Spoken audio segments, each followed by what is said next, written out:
Welcome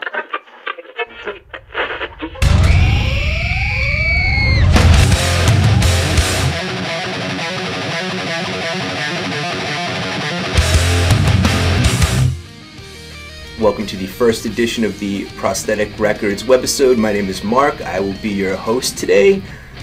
In the studio, we have Scale the Summit. Guys, can you introduce yourselves? I'm Jordan. I play bass. Travis, play guitar. Pat, drums. Chris, play guitar. You guys just got off tour with Dream Theater on their Progressive Nation tour. Can you share some stories about the tour? How was it? What was it like getting the phone call that you were about to go on tour with Dream Theater? Well, I got the call randomly on a Friday night from Prosthetic, and I was just watching TV. You know, it was summer. We were just at home, just not really doing much, and it's probably the best phone call I ever got. I mean, immediately I was just on the phone, and I just looked at Jordan sitting on the couch. I just look at him like, Dream Theater. And then I went back to talking on the phone, and he's just like, what? You know, I didn't tell him any information. I just told him, just like, Dream Theater. And so yeah, it was pretty exciting. And immediately before I even got off the phone with Clay, I got in the car and drove straight over to Travis's house. He lives in the same neighborhood. Burst into his house, probably scared the crap out of him. I didn't know what was going on. Oh yeah, he didn't know, what was going on. It's like a prog metal home invasion. Yeah, exactly. I was doing the same thing. I'm sitting inside watching TV, just relaxing. In the dark. Yeah. And they come running in my house. Yeah. Like, I thought something was wrong at first. Yeah. And then I see they're all smiling. Can you guys talk a little bit about the difference between the Dream Theater crowd and crowds you played to in the past, such as on the Protest the Hero tour?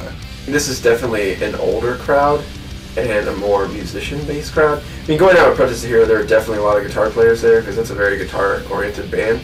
But on this one, it's more about the music, especially with Zappa being on there.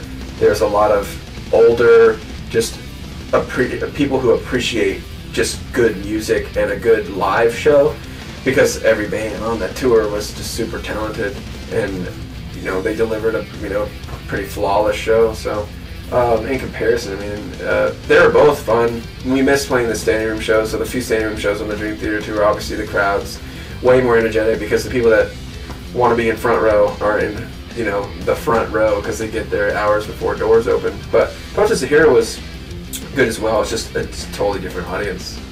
Yeah, but both were great.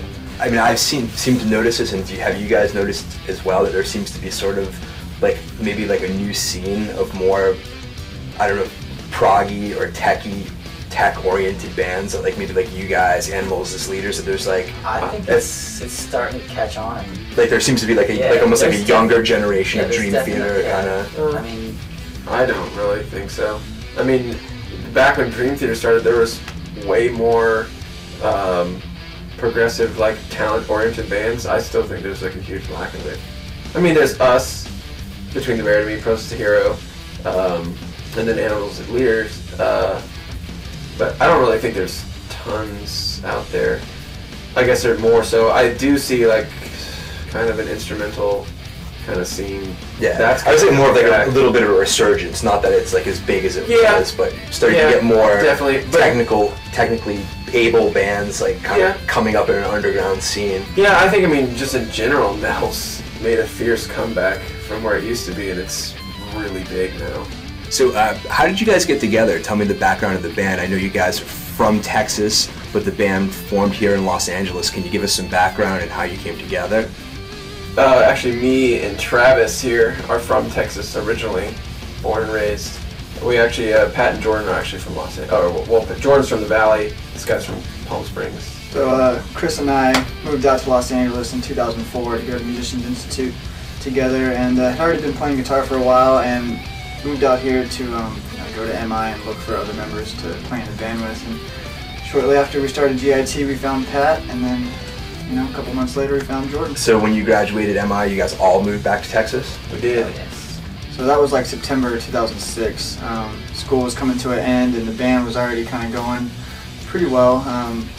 We played the LA area a bunch, and Chris and I had a whole game plan of what we wanted to accomplish when we moved to Houston. So we had to convince both the guys who we had only known for, maybe a year or so, to move all the way to Texas with us on this hope that we were going to just conquer. So Yeah. Now, why did you guys decide to move them to Texas as opposed to you guys just staying in LA? Cost of living. Yeah. Yep. Too expensive to live out here. So you guys are a fairly, tech-oriented band. You all went to music school. How do you feel technology is affecting the music world today?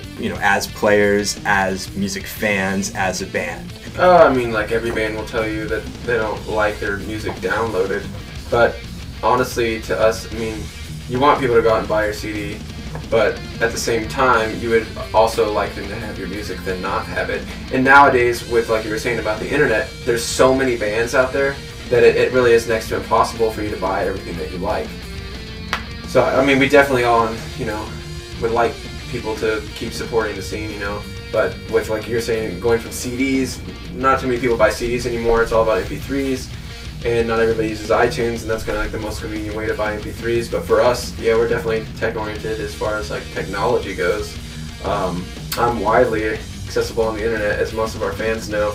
Write back all fan mail on MySpace and Hotmail and Facebook and YouTube, our YouTube channel.